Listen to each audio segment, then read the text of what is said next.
Tarisisi Hope Ministry TV ni umuryango washinzwe ugamije gufasha abakene, imfubyi n'abapfakazi batagira kirengera, abana baba mwibarabara, abasangwa butaka, abarwariye mu bitaro ndetse n'imfungwa. Nawe nimba hari umusanzu wifuza gutanga, duhamagare cyangwa utwandikire kuri izo nimero ziri kuri screen.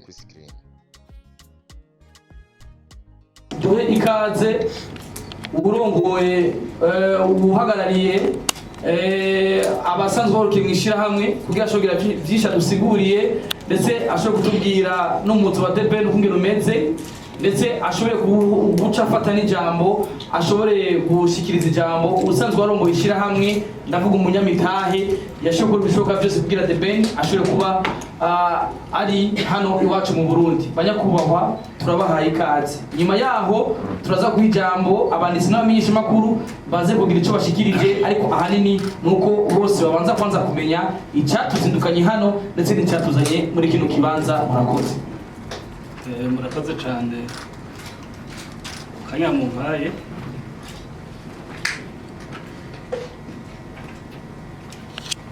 Banditsi amenyesha makuru namwe mwese mukoraniye hano, turabahaye ikaze hano muri kampani yacu Now Company. Munyemerere mu ntiza kanya ndabereke abagize iyi kampani yacu. Nkuko bamaze kubivuga, hano turicanye n'umushinga ntahe Jean Dodier, akaba ari umuyobozi, akaba ari n'abaserukira imbere y'amategeko iyi kampani yacu Now Company. Harakurikira umushinga ntahe Egide, akaba ajejwe ibya social media mw'iyi Now Company yacu. Hirya yiwe gato hariho umushinga ntahe Jibril, akaba ajejwe ibya photography na videography muri Now Company. Hano turafise Bera, akaba umusekretere w'iyi Now Company. Turafise kandi n'umushinga ntahe Gerard, akaba ajejwe imigambi, gushira mu ngiro imigambi iyi Now Company. Nkuko rero muhejeje kuvyumva, iyi Now Company ni company itari nto kandi ifise imigambi yakazoza itari mike. Ni company kandi imaze igihe kitari kinini cyane ibayeho. Ni company imaze umwaka urenga ko amezi make cyane ibayeho, ikaba yemewe imbere y'amategeko kuva itariki imwe y'ukwezi kwa kane 2022. Namwe muravyumva yuko imaze ukwezi kumwe ni umwaka umwe n'amezi makeya. Mu migambi rero ifise iyi company, ifise imigambi itari mike. Nkuko yatanguriye mu gihugu ca Sweden, ariko kubera yatangurijwe n'umushinga ntahe Jean Dodier twamaze kubabwira, akaba ari umurundi, yari yumviye ko ivyiza byose by'iyi company bisangira n'igihugu ciwe c'amavukiro, ikazogirira akamaro igihugu n'abagituyemo. Niyo migambi myinshi rero dufise mw'iyi company yacu. Imwe imwe ni mubona dukoranije hano, ama-organisation y'ama-events, akaba ari naco k'uyu munsi cadukoranije hano. Si ibi gusa, nkuko natanguye kubivuga yuko ari company ifise imigambi myinshi kandi yagutse, nibaza yuko akanya kabidukundiye kuja gusigurirwa ibitari bike vyerekeye iyi company. Nagomba rero ntarandiriye tumuhe ijambo umuyobozi mukuru w'iyi company kugira nawe adushikire kuri byinshi. Murakoze. Turumvikana ejo. Yego murakoze. Nagomba cyambere nshimire mwebwe banyamakuru mwafashe umwanya wanyu mukadutera iteka nka Now Company. Nitwa Jean Dodier, nishishikare nkuko babivuze, umuyobozi wa Now Company mu mategeko mu Burundi no mu makungu mu bihugu bimwe rimwe tumaze kugeramo.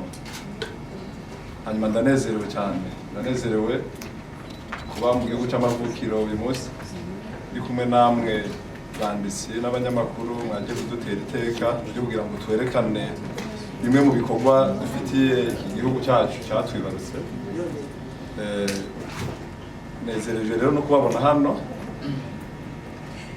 Turi buze kuganira akanya katari gato hano kugira ngo turonke icyo tubwira abarundi, turonke icyo tubwira babandi batashoboye gushika muri Bujumbura uyu munsi, bamwe bifuza kubana natwe mu gikorwa nyezina cyadukoranije uyu munsi ariyo concert ya Dobene ifise ku itariki 30 na 31. No, itariki 30 ni itariki imwe. Yego, hanyuma nagomba mbanze ndabashimire. Inyuma yo kubashimira nababwiye ko ndi umuyobozi wa Nano Company, ariko abenshi muri mwe mushobora kuba muri kwibaza ngo Nano Company ni iki, cyavuye ryari, kubera iki. Nano Company ni umugambi wavutse atari kera cyane, umaze umwaka umwe n'amezi uvutse. Urumva ko umwana amaze ayo mezi ntaba arakura cyane, ariko tunezerejwe n'ibyo tumaze gukora muri ico gihe gitoyi, kubera ko ni bimwe mu bishobora gutuma uyu munsi twakoraniye hamwe n'abantu babubahwa nkamwe mu nganuko, mukaduha umwanya wanyu ariko mu gukoresha ibindi. Ibyo turabyishimira nka Nano Company. Inyuma y'amezi atari menshi turi ku murimo, twatanguriye i Burayi muri Europe aho dusanzwe tuba, ariko imigambi yacu ntikwari ukumara igihe kirekire nk'uko mubibona. Nyuma y'umwaka umwe ntihaba haragera ko umuntu afata imigambi imwe nk'iyi, ariko twaragerageje kubera ko byari bimwe mu byifuzo byacu n'imigambi. Rero bimwe mu bikorwa bya Nano Company tugera i Burundi twabonye hakenewe kongerwamo imyidagaduro, kubera ko tubisangamo rimwe na rimwe bamwe muri twebwe mubona hano, nanjye ndimo. Rero tubona ko imyidagaduro ishobora kudufasha guhera kugira ngo tubandanye n'ibindi bikorwa twagiye dutegura, ariko twabanje ibi. Rero turaza kuganira, ntabwo ikiganiro ari cy'abayobozi ba Nano Company, siyo mpamvu turi hano, ahubwo impamvu turi hano kwa kubamenyesha Nano Company ni iki, tunabereka n'igikorwa Nano Company yateguriye abarundi imbere y'uko uyu mwaka urangira.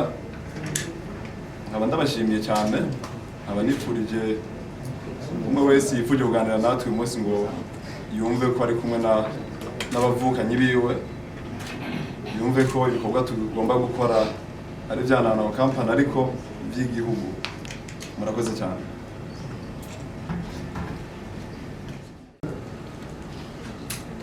Muri Nano Company ishinzwe ibintu bya photography and videography, graphic design.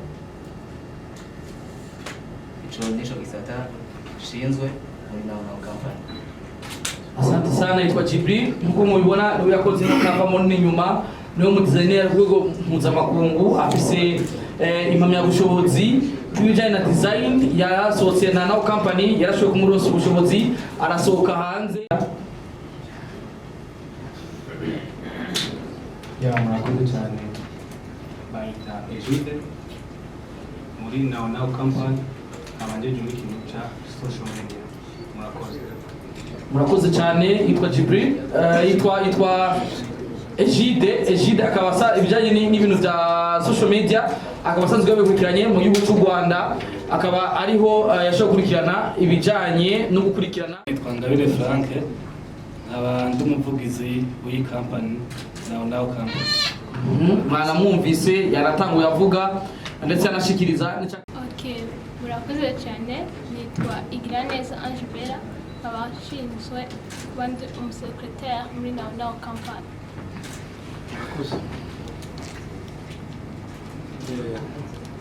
Murakoze cyane. Nitwa Gerard, abanjejwe gushikana imigambi ya Nano Company. Murakoze cyane. Hama staff ya Deben nayo bakaba muri Deben akaba ari impapuro zimwe tuko zirakurikirana kugira ashobora kudushikira ameze neza. Bariko bari ngaha ko nabone bamaze gushika ngaha, staff yiwe, team yiwe iri hano mu Burundi, ariko bakaba bafite ibyo bagiye gukurikirana. Rero banditsi namwe bamenyesha makuru bubahwa mwese muri kino kibanza, mu byubahiro byanyu turabubaha cyane, turifuza yuko tuyaga namwe biciye mu bibazo muza kudushikiriza. Tuza turagira ko kugira ngo twibagire, nubwo bimwe na bimwe navume ngo uraza kumbabarira ugibuse kandi gato. Tugushimire kwanza Edison, arabajije ngo ikibazo, reka mbere ku kibazo cya Nano Company kubera iki itahereye mu gihugu cy'amavukiro. n'ivyo ni ikibazo cyiza cyane nk'umwana w'igihugu yagomba guhera mu gihugu, umwana agomba kuvukira mu gihugu, ariko umuntu wese ari hano arazi ingene ubuzima bugenda. Byarashitse iyo uwo mwana avuka tutari mu gihugu ku mpamvu z'ubuzima, hanyuma tumwakirira iyo avukiye, ariko ntitwashimye kumugumiza iyo yavukiye, baramuzanye mu gihugu kumwereka abavyeyi ba sekuru na bayinakuru. Nizera ko ico kintu cyumvikana, byarashitse bishika atariho turi ku mpamvu z'ubuzima, iyo umuntu yarasanzwe ari mu bikorwa bitandukanye, ariko tunezereje no kuba uyu munsi uwo munsi kuri w'igihugu yashoboye gushika hano. Ico kibazo ca mbere nibaza ko cyumvikanye. Ikindi kibazo ndiko ndibuka kiravuga ngo kubera iki Doben ari we yashimwe kugira ngo yugurure imiryango ya Nano Company mu Burundi. Bivanye n'imigambi yacu, mu ntango ntabwo twifuza Doben ku mvo zitandukanye, ariko ibiganiro byagiye kugeraho birangira dufise Doben ku mvo zigiye zitandukanye by'akazi n'ibindi, ariko Doben twabonye ariwe Nano Company yahisemo kugira ngo adufashe, nkuko atari wo wenyine, zoba turi kumwe n'abandi bamwe na bamwe bamaze kumenyekana hano. Tuzoba turi kumwe na Rinoji azodufasha nabo guserukira generation nshasha mu gihugu. Uko mwagiye mubibona hano, murabona ko atabatama benshi twicaranye, turashira ingufu cyane mu bajene bagenzi bacu bivanye na projet za company, tukaraba n'ibyo dushoboye n'ibyifuzo byacu. Rero twasanze Doben ahurirana n'imigambi yacu y'ibi biteramo tuzoherako byo kugurana na company mu gihugu cy'amavukiro, ari kumwe n'umuririmbyi mutoyi mu myaka Rinoji. No kuvuga azobara artiste babiri gusa kugeza uyu mwanya nibo ba artiste dufise, kandi twibaza ko bazoba bari kuri ico giteramo. Amakuru ariko aracana cyane kwijya nino ku Inyarwanda.com aravuga ko Doben yahawe imiliyoni 40 z'amanyarwanda. Yumvikana ko kanoti ko mu artiste mugiye kuzana ngo mushitsi hano ku butaka Burundi kamaze kumenyekana. Tuzi nimba ari yabivuze cyangwa ntituzi nimba arabasanzwe bari muri Nano Company babivuze, nimba atari banga, nimba Rinoji nimba plutôt Doben azohabwa miliyoni 40 z'amanyarwanda tuzize mu Marundi, uza gusanga ari hafi miliyoni 200. Rinoji nayo mwamuhaye amafaranga ngana. Usibye ko ico kiganiro bivuze cyabaye byacyo kinyamakuru Inyarwanda.com. Ico kiganiro cyo kunyarwanda nta kintu tubizi ko, kubera ko nta yindi press twize dukora haba mu Burundi cyangwa mu makungu. Iyi niyo press ya mbere dukoze, kandi nibaza ko ico kintu cyayo mafaranga bavuga nibaza ko atari cyo, kubera ko nta kintu twigeze tuvuga ku bintu byana amafaranga ya Doben, kubera ko iki nico kiganiro cya mbere dukoze kuri concert. Urumva ngira bica bigorana no kuvuga ngo Rinoji twamuha amafaranga ngahe mu gihe nayo twari duhereye uko tutayazi. Yumvikana ko Inyarwanda.com babeshye. Inyarwanda bashobora kuba batabeshe, bahawe amakuru n'abandi bantu atari twebwe, kubera ko kumburegira n'indi team yo yabikoze, ariko twebwe kuri team yacu ntacyo tubiziho. Nka hamwe amakuru aba yahawe na team ya Doben akavuga ati kugira ngo tuve ngaha ku butaka bw'u Rwanda atwerekeze ku butaka bw'u Burundi n'aya mafaranga baduhaye. Abarundi cyangwa aba artiste b'igihugu cyacu Burundi biri mu byo bidoge, aho bagira ati turakeneye amakampani aza aha agaciro, aza agarukira agateka k'umu artiste w'umurundi, ku buryo bw'uko umunyamahanga aje hano ku butaka bw'u Burundi, nimba akoze igiteramo agashika hanze y'igihugu, agaca ashika agura imodoka, agashika agura parcelle, hanyuma umwana w'igihugu nawe mwasize hamwe n'umunyamahanga, ndatakara kuri Rinoji kare bazaba bari kumwe, tugasubira gusekanira imitwe kuri bisi cyangwa duhagarika taxi.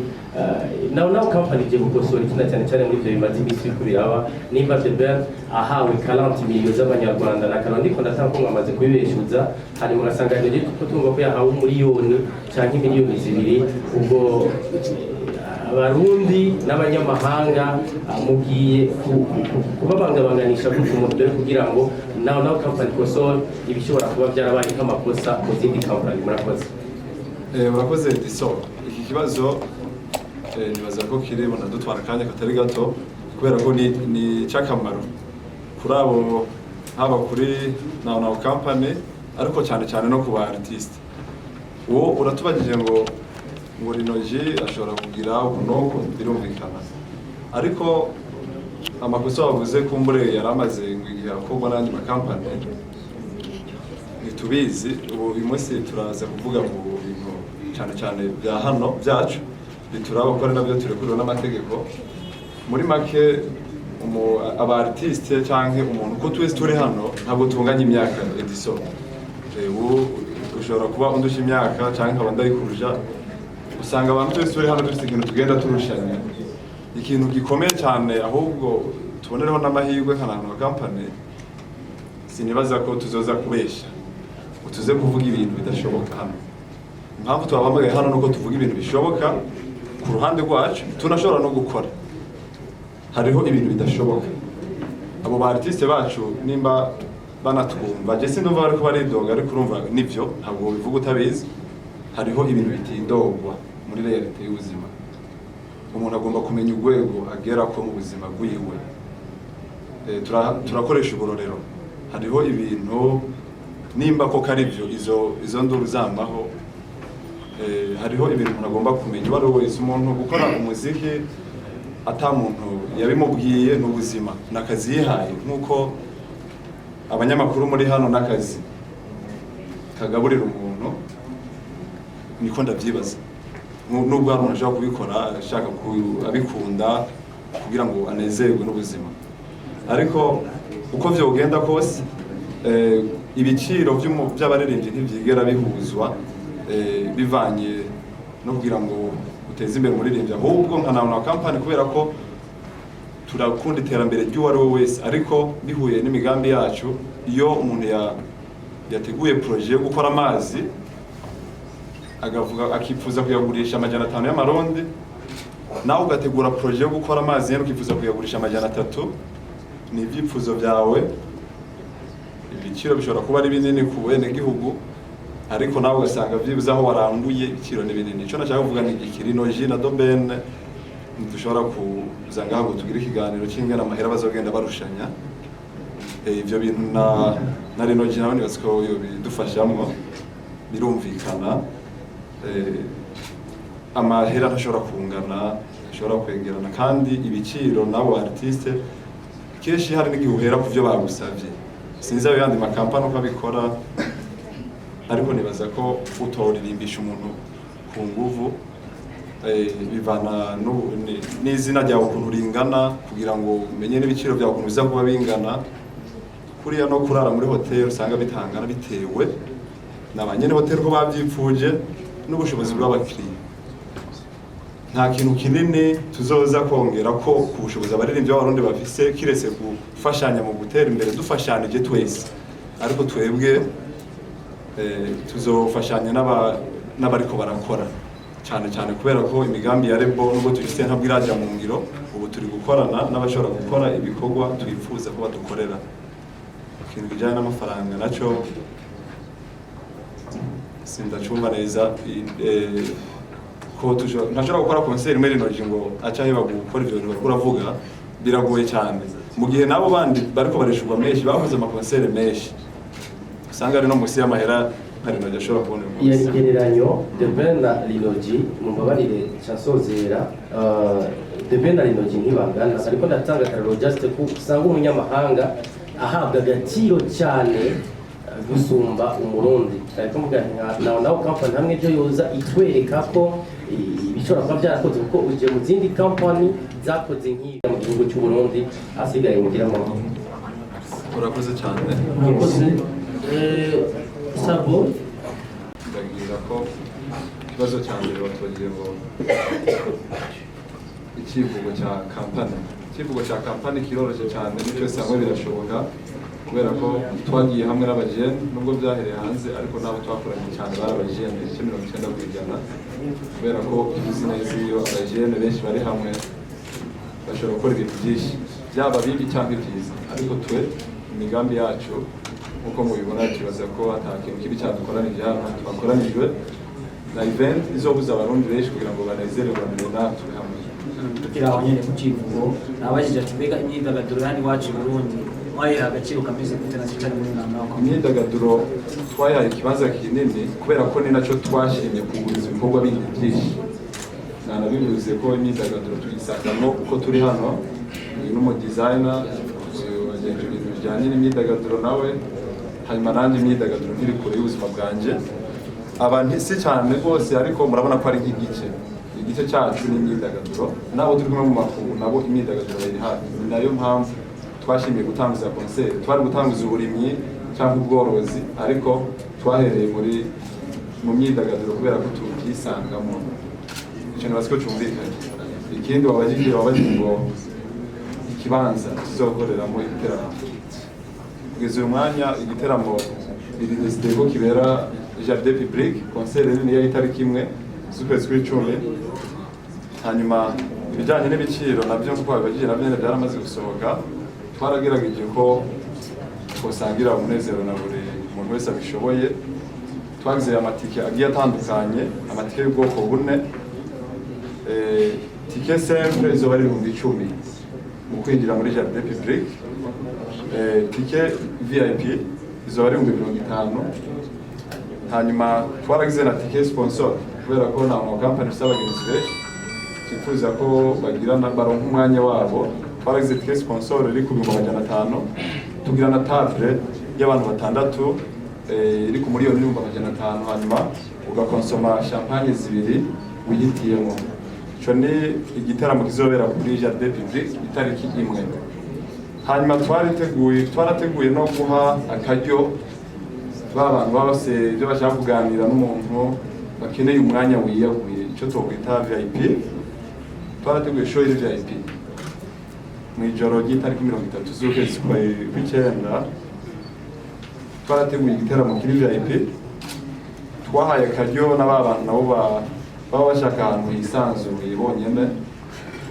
twashatse kubikorera kuri Eden Garden ni hano kuri beach nziza cyane ibiciro by'ahantu nabyo nyene ibyo dufite uyu mwanya twizeye ko kandi bitazanahinduka itike izoba ari 100 umuntu wari wese kwinjiramo ariko tukagira na table y'abantu 8 ku miliyoni 2 ukabona champagne 2 wintiyemo tukagira tike presidentielle ni itike nayo twahaye agaciro cyane ni itike izoba iri ku miliyoni 10 hanyuma ukanywa n'umuryango wawe ibinyobwa wifuza kugeza wifuje gutaha hanyuma ukafungura ibifungurwa wihitiyemo byo kuri restaurant nziza nababwiye Eden Garden hanyuma ukabona umwanya wo gufatana amafoto n'umuririmbyi Ben ndetse no kwicarana ndetse na visite yo mu rugo iwawe bibaza ko ibiciro byumvikana cyane twagerageje kujya mu makategori yose nimba nibeshye nasi ikibazo cyawe nagerageje kwishyura ari igisigara kimwe mbere yuko nza kumaza cyane nari nabajije ati mbega mwavuze ngo intoki niho barinzi ariko barakora neza nabajije ati uko bisaba abaririmbyi benshi ntagira mwari kudusigura ko ari umwahuje agaciro murakoze cyane mu baririmbyi benshi bari gukora kubera ko na company dufite amaproje menshi ndetse n'ibiteramo byinshi rero turakunda gushyira ikintu aho gikwiriye twebwe twaravugije na bino mu biganiro kubera ko ntitwaravugishije n'abantu benshi kugira ngo sinze no kuvuga ko hari abo twananiranye abantu benshi twavugishije kuri giteramo kubera ko twahisemo kuvugisha bino kubera ko tubona afitinga mu migambi yacu y'isho kumbura abandi nabo bari mu masho ari inyuma nk'uko tuzogenda tubibona ikibazo cyanje cya nyuma kiravuga kiti tubaheruka muduhamagara mu makonferensi do presse atandukanye na cyane cyane kugira ngo dushobore kubishyira ku mbuga zacu kandi imbuga twaruhiye murakoze cyane Starboy abanyamakuru muri Nauna Company dufite ikibanza kinini kubera ko dukora ibikorwa kenshi biba bidafashe umwanya munini tutoshobora kubwira abantu twenyine ku ruhande rwacu abanyamakuru bafite ikibanza kitari gito nk'uko muzogenda mubibona ntabwo turi bubemerere ibintu byinshi ariko kumbure ibikorwa byacu bishobora kuzobereka aho turi icyo nacyo numva nto kivuga ko ibintu byinshi reka kumbure dukore uyu munsi wa mbere duhuye namwe abanyamakuru ariko twifuza kumarana imyaka myinshi kubera ko ibikorwa byacu twifuza twifuza ko bimara igihe kirekire kandi turi kumwe namwe birashoboka. Ikivugo cyacu niko cyabivugiye. Urakoze cyane. Urakoze cyane. Yabagije ikibazo cy'itandukaniro rya kampani yacu n'izindi mba ntibeshye. Imigambi ya Now Company nubwo twahereye mu myidagaduro uyu munsi, gusa imigambi itandukanye harimo uburimyi n'ubworozi. Nari nakigase ko gatoye cyane cyo ku Mayange. Iyo migambi ariko twipfuje ko imurikirwa n'imyidagaduro ku mpamvu nyinshi zitandukanye tumaze kugenda dusubiramo. Iyindi migambi itandukanye yo muri Now Company nibaze ko nayo izobona umwanya wo kuvugwa, ariko uyu munsi duhe valeur cyane imigambi twamaze kubona ku mugaragaro isumbya indoto. Ikibazo cya kabiri batubagije ngo Rinoji wenyene mubona ko hakenewe abandi bantu bashobora gufasha Doben kugira ngo indoto zanyu zije mu ngiro. Nivyo birumvikana byari kuryoha dushyizemo nk'abandi bartiste benshi cyane, biraruta babiri barutumwe, nivyo birumvikana, ariko twumva twizeye kuri iyo ngingo uburyo biramutse bibaye ngombwa bigahinduka birashoboka, nabyo twabibamenyesha, ariko kugeza uyu mwanya niyo ngingo twafashe. Twumva kandi umengo nco itwaye cyane, kubera ko abo bose tuzaba turi kumwe turabye ko bahagaze muri ibi minsi, tubona umengo birakunda ko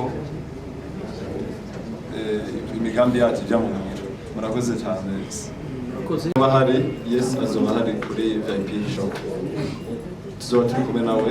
Ukeneye kumubona bazoganira bicare nico kimwe twebwe twafashe aba artiste ku rwego rumwe.